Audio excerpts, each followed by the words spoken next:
सोहळा चालू होतोय, खऱ्या अर्थानं महाराष्ट्रातल्या बेघरांना घर देण्याचा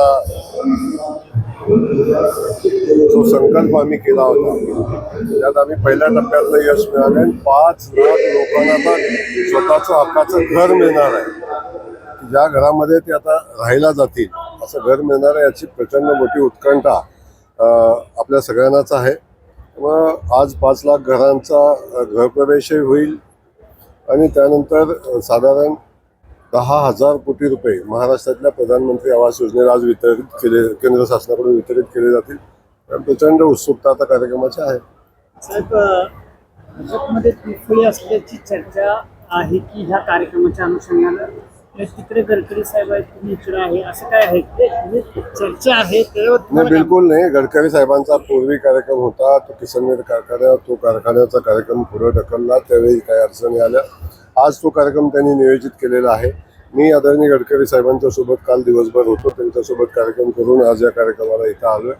त्यामुळे तो कार्यक्रम वेगळा आहे आणि हा कार्यक्रम वेगळा आहे, दोन्ही वेगवेगळे कार्यक्रम आहेत।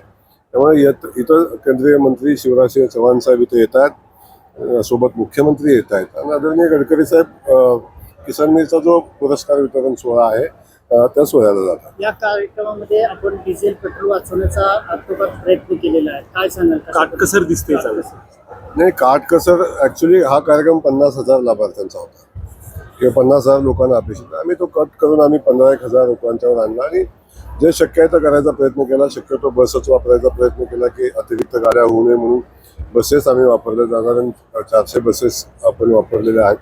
तर शेवटी जरी पैसे द्यायला लागले तर शेवटी शासनाच्या तिजोरीतच ते पैसे पुन्हा येतील अशा पद्धतीची व्यवस्था केलेली आहे। त्यामुळे प्रयत्न तर केलेला आहे की शेवटी कार्यक्रम या सूचना यायच्या अगोदर ठरलेला होता, त्यामुळे थोडीशी अडचण झाली, बुकिंग झालं होतं, मंडप झालं होतं, बाकी पैसे पोचले, तर पैसे जर दिलेच होते तर आता कार्यक्रम करणं अपेक्षित होतं म्हणून कार्यक्रम करतो। भाजपची मोठी ताकद आता वाटताना दिसते, एकंदरीतच जिल्ह्यातले मोठमोठाले कार्यक्रम होताना दिसते। एकंदरीतच या सगळ्या गोष्टी आगामी काळामध्ये 2029 पर्यंत अशा या मोठमोठाले कार्यक्रम झाले तर त्याचा कितपत फायदा होऊ शकतो? भारतीय जनता पक्ष फक्त सातारा जिल्ह्यामध्ये वाढतो असं नाही, अख्ख्या देशामध्ये भारतीय जनता पक्षाचा विस्तार होताना आपण बघतो। आणि सातारा जिल्हा एक यशवंतराव चव्हाण साहेबांच्या विचाराचा जिल्हा आपण सगळ्यांनी बघितलेला आहे। त्या जिल्ह्यामध्ये आता यशवंतराव चव्हाण साहेबांचे विचार भारतीय जनता पक्ष पुढे घेऊन जातोय अशी लोकांची मानसिकता झालेली आहे। तर लोक आता भारतीय जनता पक्षासोबत जोडतात आपण बघतोय आणि मला खात्री आहे की येणाऱ्या कालखंडामध्ये भारतीय जनता पक्षमय जिल्हा